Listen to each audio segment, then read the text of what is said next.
This is exactly right. The Hulu original series Furious is now streaming on Hulu and Hulu on Disney+.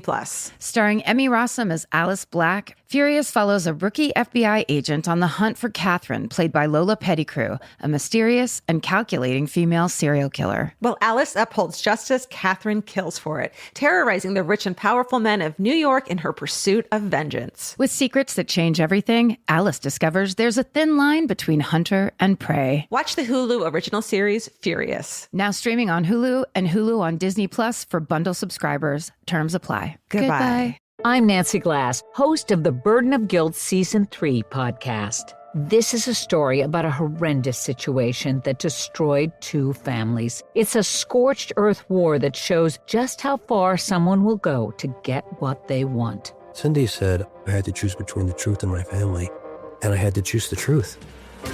Listen to Season 3 of Burden of Guilt on the iHeartRadio app, Apple Podcasts, or wherever you get your podcasts. I'm Stephanie Young. The hit podcast Love Trapped is back with new updates in the case of Laura Owens. This is CR 2025, State versus Laura Owens.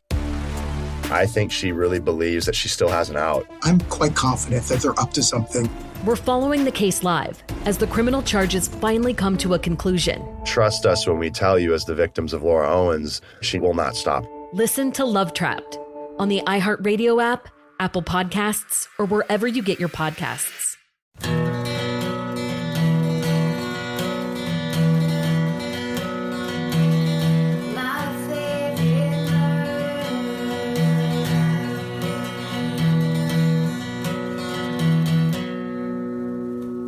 Hello, and welcome To My Favorite Murder. the Minisode. That's right. That's Karen Kilgariff. We don't do this, right? No, we don't. Oh, yeah. I'm Georgia. What up? What's up? Hey, what's up? I'm Karen. It's none of your business who I am. You're just going to listen to these emails. Yeah, that's right. Why don't we do that on this? I don't know, because it's more casual, Right. I guess. This is the teacher's lounge of the podcast, I love that. right? Yeah, definitely. You want to go first in the teacher's lounge? We smoke in here. We smoke and swear in here. That's right.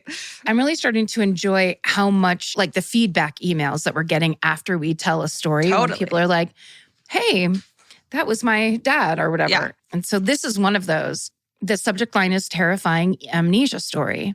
And it says, MFM crew, in this week's episode, Karen mentioned that Donald Boardman's sister suffered amnesia after learning about the identification of her brother's body. That's a very sad story of a man who was missing, I think it was over 30 years. Yeah. And they finally identified a John Doe.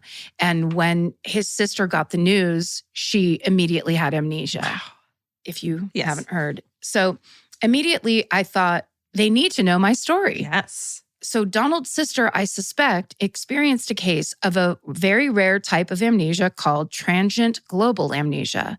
It involves the temporary loss of all memory from up to the past year and can be brought on by strenuous exercise, sexual intercourse, and then there's 3 question marks, or sudden emotional distress. Wow. Yeah, I've never heard of that. But it's not surprising, really. So cut to me and my 70-year-old dad cycling up a hill. We were on a disgustingly idyllic holiday in the south of France and had decided to leave the rest of the family at the house and cycle to the nearby hilltop town. I reached the top and waited for Dad. When he finally reached me, we were both exhausted and out of breath but happy. Suddenly, he stopped panting and calmly said, "Hang on, where are we?" I told him the name of the tiny French town, and he stared at me, clueless. "In Provence," I said, and he stared at me again, clueless again. "We're on holiday in France, Dad. Come on," I said, again, starting to lose my patience, but it was no use. I sat him down at a cafe and asked him a bunch of questions to figure out what was going on. It turned out he didn't remember anything from the past 10 months. That sounds terrifying. So scary. And he's not, like, doesn't seem to be terrified. He's just like, Yeah. doesn't know what's going on. So he doesn't remember anything from the past 10 months, my graduation, my sister's wedding, or even the name of his new son-in-law. In a moment of panic, I ordered him a massive beer, but then decided he should probably be drinking water instead. Yeah, smart. These are our instincts. Yes. The strangest part about it is that he seemed insanely chill. While I was freaking out that we had no phones, understood zero French, and were clearly experiencing a medical emergency, he was just sitting there cool as a cucumber, stroking some stray dog. It was like out of nowhere, he just forgot how to be anxious, something I've been trying to do every day for the last 30 years.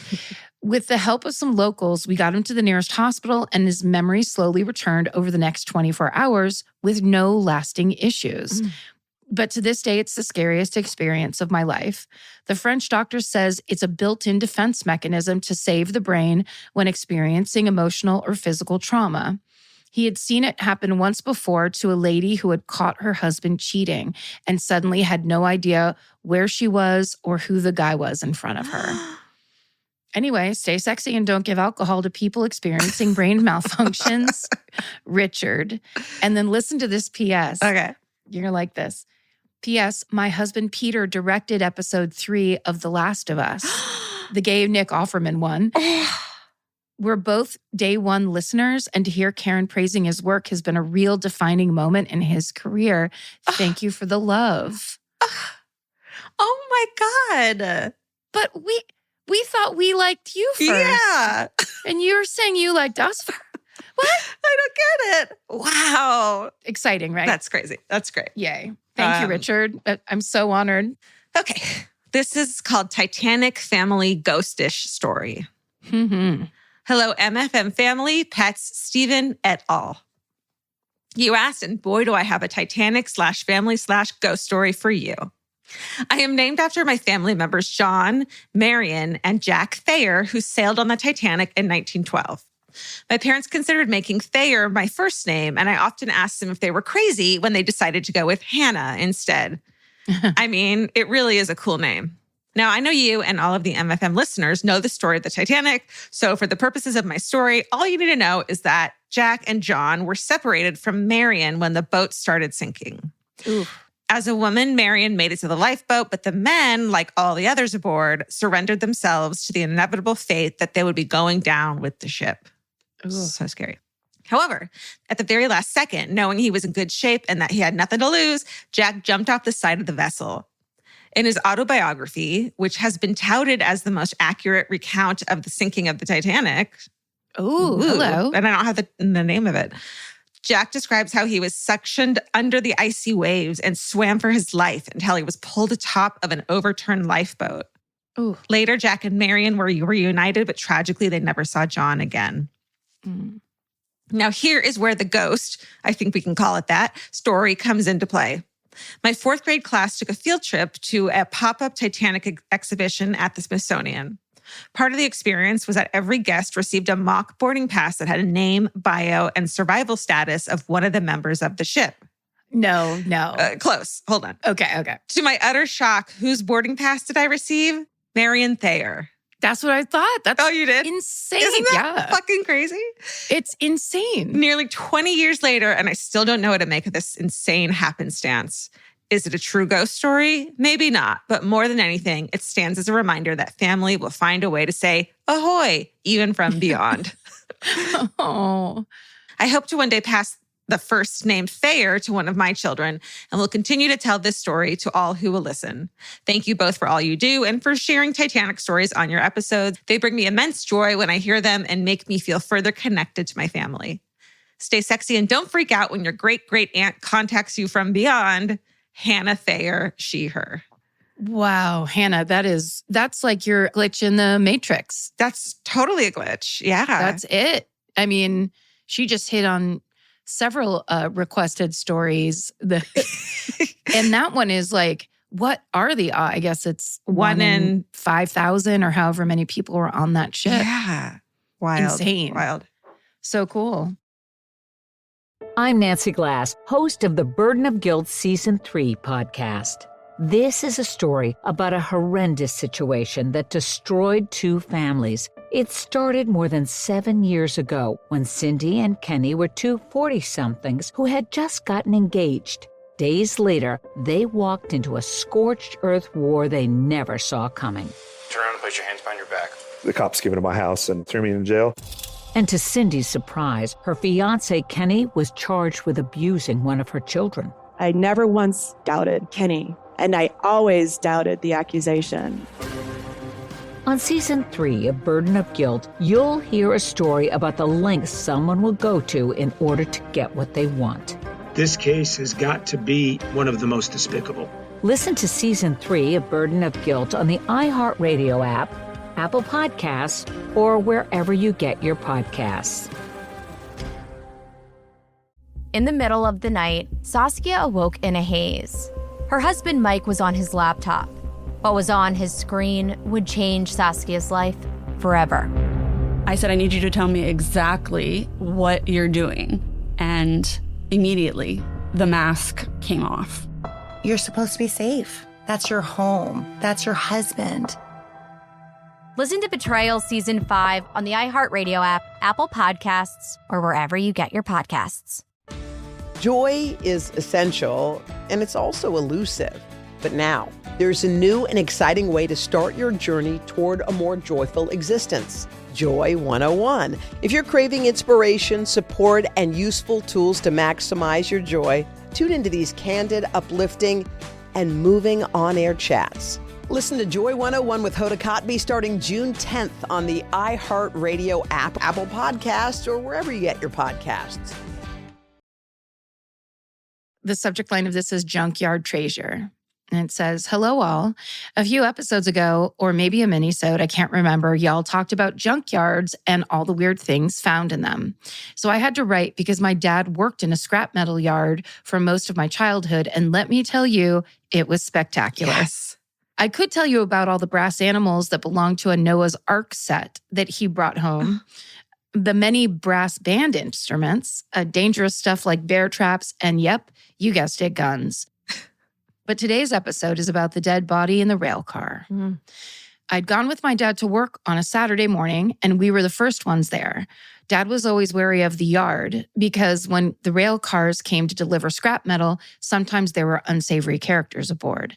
My dad always carried a pistol for self-defense, and besides, it was Texas in the 70s, so it was perfectly normal.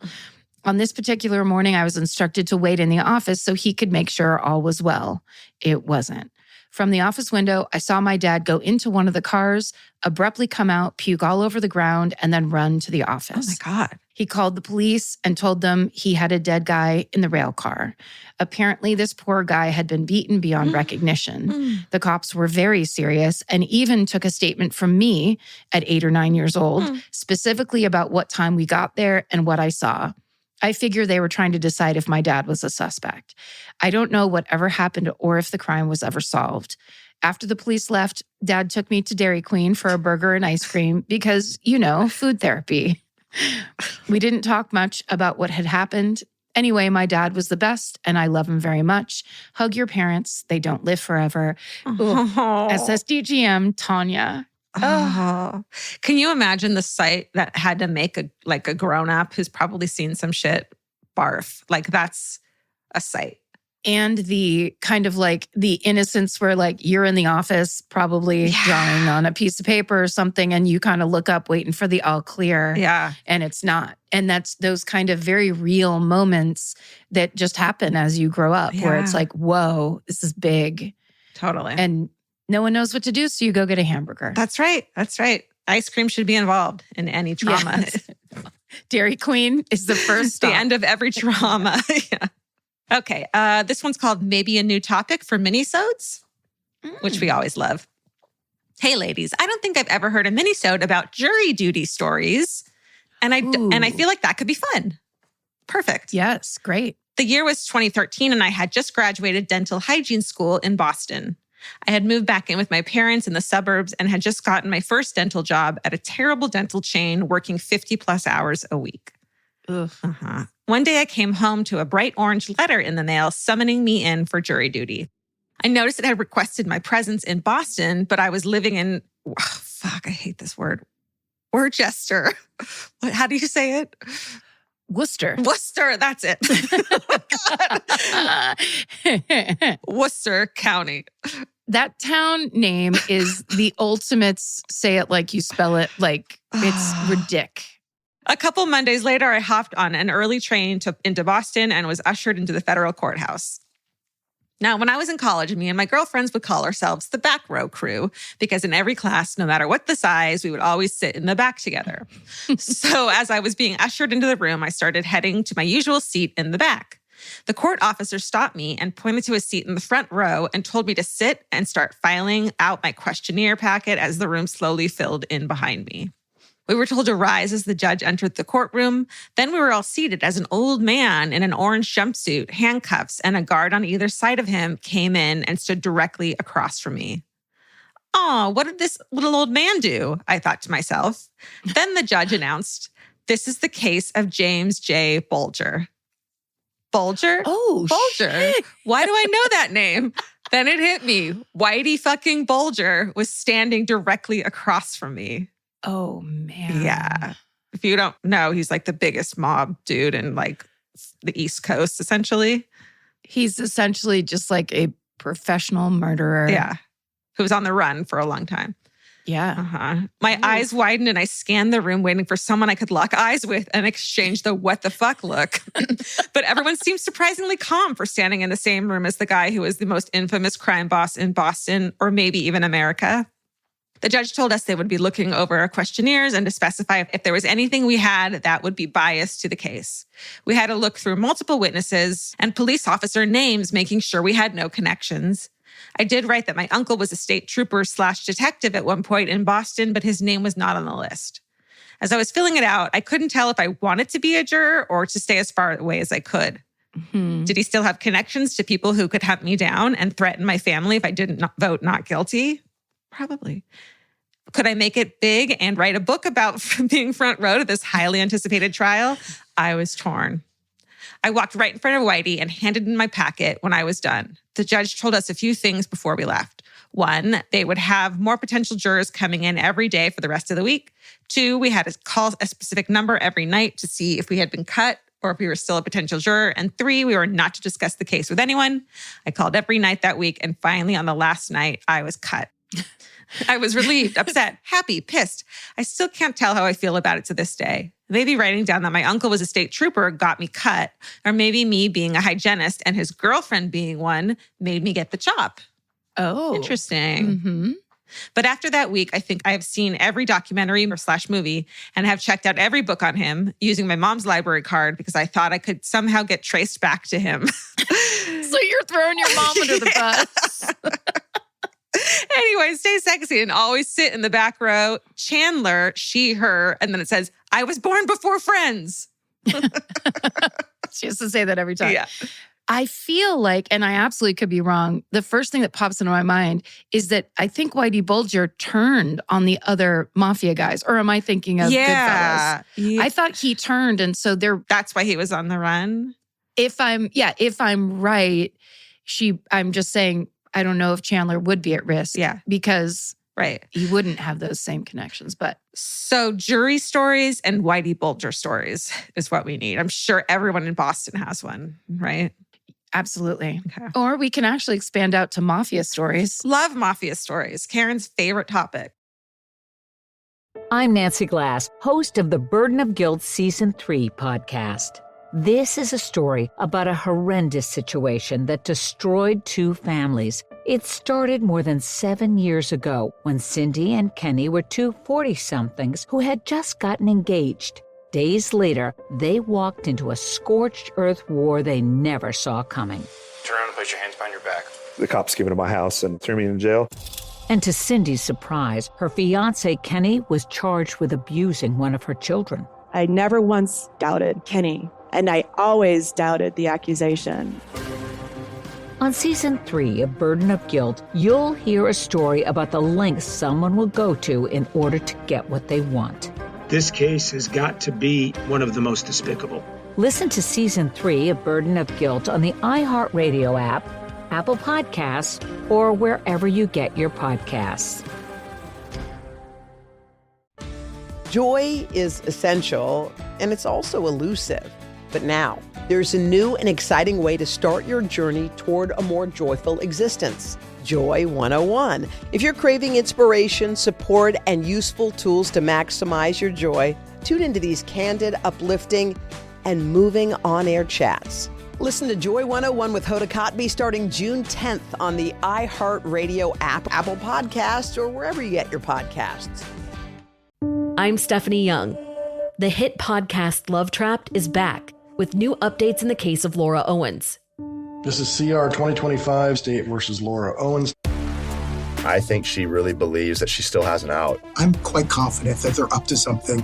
We're following the case live as the criminal charges finally come to a conclusion. Trust us when we tell you, as the victims of Laura Owens, she will not stop. Listen to Love Trapped on the iHeartRadio app, Apple Podcasts, or wherever you get your podcasts. I'm not going to read you the subject line. It just starts, "Hey, y'all, let's do this." The year 2006. Time of day, late, after midnight. Mental state, meh. Sobriety level, 100%. And this is important to note. After hanging out with friends at a party, I finally decided to call it a night and go home. At around 12:30 a.m., I pulled into the driveway of the home I shared with my dad when I noticed a huge, furry, dark brown, black animal laying in our driveway next to where I park. Not knowing what else to do and also having nowhere else to park, I slowly pulled my car up next to it. Why do you love that? This is my parking space. Yeah. It's just like the inflexibility of like, well, I have nowhere else to park, so I guess I'll pull up next to the monster. I sat in my car staring at this beast at what felt like forever. It wasn't moving, but there was no way in hell my ass was getting out of the car to investigate. I did what a single girl does in her time of need. I called my dad. As soon as he answered, all of my fear caught up with me and I burst into tears. "Dad, there's a bear in the driveway next to my car. Please help." There was a silent pause in his end, followed by a long, typical dad sigh. "Allison," he said, "I have told you time and time again that you are not to do any drugs or get drunk while you live in my house." He started to continue his dad lecture, but I interrupted, swearing up and down that I was sober as a newborn and there was for real a bear in the driveway. I think the tone of my voice and level of crying finally clued him in that there was, in fact, something wrong. What happened next is one of my favorite memories of my dad. So my dad likes to sleep only in his underwear, tighty whities to be exact. This thought did not cross my mind when I called him, but next thing I know, my dad has thrown the front door open and he's standing on the porch in his tighty whities, old tattered robe thrown on, but left open, of course, loaded shotgun in his hand, with the lights from the inside of the house illuminating him in a way that only a movie could replicate. My dad, my superhero, ladies and gentlemen. He slowly made his way down and over to the animal, while I still sat in my car crying and pleading for him to be careful. He poked the animal a few times before I noticed he was laughing and shaking his head. He motioned for me to get out of the car, but I refused and instead cracked the window to ask what was so funny. "It's not a bear," he said. "It's a boar." I'd never seen a boar in real life, but holy shit, they can get big. I finally got out of my car, came over, still shaken up. Looking at the boar just left us with more questions and no answers.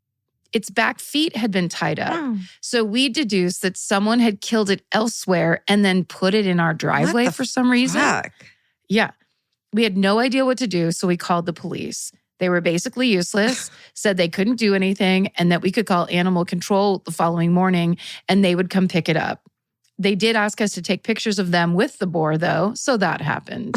Anyway, the following week, I learned that this had happened to multiple homes around my city. What? Is this a mafia story too? It's a real threat. Yeah. A local neighborhood had been having issues with boars and had hired people to get rid of them. And apparently those guys thought it would be hilarious to go dump the dead boar bodies in different people's yards. Not my idea of funny, but what do I know? Stay sexy and don't let your dad sleep in only tighty whities. Allison, she, her. Oh, I was hoping it was a stray dog and they got like a live stray dog and they adopted it, or, you know. You know, that one was tough because the idea that the boar was dead is really a nasty turn. And, yes, you know, as we all love animals so much. Yes. I do love the kind of like, she just basically pulled herself up into a terrible situation and then just was like, Dad, you have to do something about it. Yeah, no, that's a good point. Okay, my last one is called My Friend Did a Money Booth. Remember we were just talking about money booths? Yes. Hello, my loves. Hello. In today's episode, 3/2/2023, Karen and Georgia talked about how they love to be in one of those game show money booths. Yes. Where the wind currents whip bills around and a contestant who tries to grab them out of the air. My friend got to do this. It's the early 1990s. We are newly minted 21-year-olds ready to booze and sleaze it up as much as we can. Yeah. So we take a day trip to a then new casino in a small Colorado mountain town that was meant to revitalize the town's economy. AJ, my friend and star of the money booth, is one of the best people I know. He is open to all experiences and is a kind, thoughtful, and hilarious person with energy that seems to bring out the best in people. Maybe that's why, only 10 minutes after he saw the money booth and said, man, I want to go in that, his name was called over the loudspeaker to get his ass over to the booth. And then it says, I guess we put our names in a hat or something. That part of the story is lost to Bloody Marys. Nice. Turns out the booth is a lot harder than it looks, and he wasn't too successful. But I'll never forget the sight of young AJ, bills plastered to his face by the wind, laughing and grasping at the air. There's no way to look classy. No, you're just like greedy and inept when you do a money booth. A little crazy. Nearly 30 years later, we've both found more responsible ways to make money. I'm a librarian and he's a psychotherapist. And casinos now feel more predatory than fun. But I will always cherish that memory of youth, an early summer day in Colorado, and one of my favorite people on the planet. Stay sexy and take care of your friendships. They will sustain you. Oh. There's no name. Isn't that sweet? Knowing how much we would appreciate a firsthand money booth story, I am so grateful for that understanding of us as people. Well, thank you so much for sending it yet again, another great batch of personal stories that you're sharing with us. Thank you so much. Mm-hmm. We appreciate you opening your heart and your ears and your home to us. And your money booths. God, I want to go in a money booth. Stay sexy. And don't get murdered. Goodbye. Goodbye. Elvis, do you want a cookie?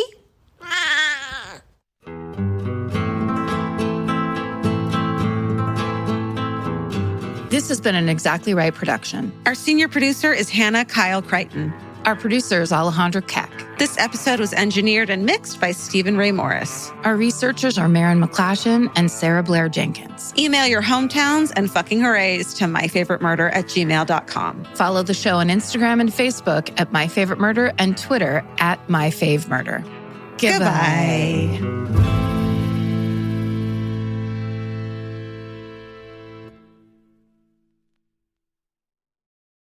I'm Nancy Glass, host of the Burden of Guilt Season 3 podcast. This is a story about a horrendous situation that destroyed 2 families. It's a scorched earth war that shows just how far someone will go to get what they want. Cindy said I had to choose between the truth and my family, and I had to choose the truth. Listen to Season 3 of Burden of Guilt on the iHeartRadio app, Apple Podcasts, or wherever you get your podcasts. My first guest is Paris Hilton, Shakira, Luke, and Yerin. You have surprises? Many surprises. Welcome to the Sweet 305 podcast, where the group chat comes to life. What up? You're the only person I know that loves a yellow starburst. It's lemonade. Listen to Sweet 305 with Lele Pons. Open your free iHeartRadio app, search Sweet 305, and listen now.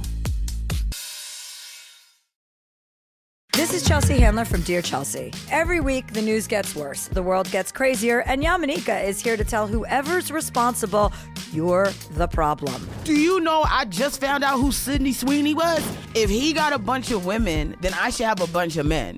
Do better or do less so I don't have to do so much. I'm Yamanika, and I'm out. Listen to You're the Problem with Yamanika starting on July 15th on the iHeartRadio app, Apple Podcasts, or wherever you get your podcasts.